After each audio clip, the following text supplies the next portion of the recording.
Magandang araw. Pag-uusapan natin mga kaganapan sa boxing. Lalo na ang pinakamainit na Pinoy boxer ngayon na si Janriel Casimero. Japanese Koki Kameda tuwang-tuwa sa panalo ni Casimero. Talagang kapansin-pansin ang magandang relasyon ni na Janriel Cuadrolas Casimero at ng Japanese promoter at dating boksingero na si Koki Kameda ng 3-150 fight. Makikita sa mga larawan at post sa social media ang kanilang masayang pagpapakita ng suporta sa isa't isa.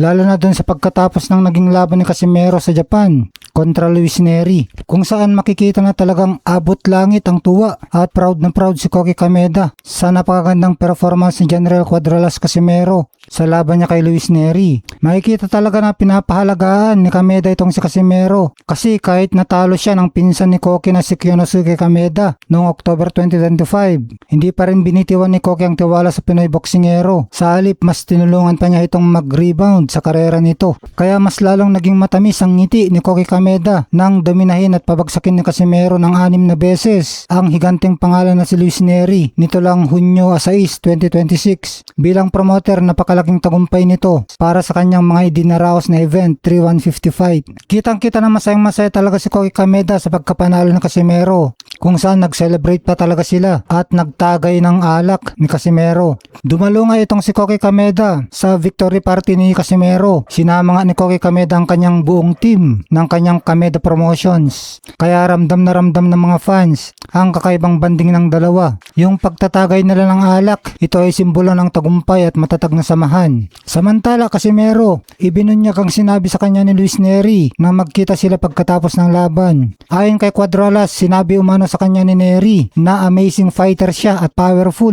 Sabi pa nga daw ni Luis Neri kay Casimero, "Casimero, you are an animal. Parang hayop raw ang lakas." Direktang pinuri nga ni Luis Neri sa Casimero at sinabing napakagaling at napakalakas nitong boksingero. Kaya dahil dito, inihayag ni Casimero na tanggap na ni Neri ang resulta ng laban, na natalo siya at nakamubuan na ito sa kanyang pagkatalo. Nakakabaligtaran naman sa mga kritiko na naghahanap pa rin ng mga rason laban kay Cuadrolas.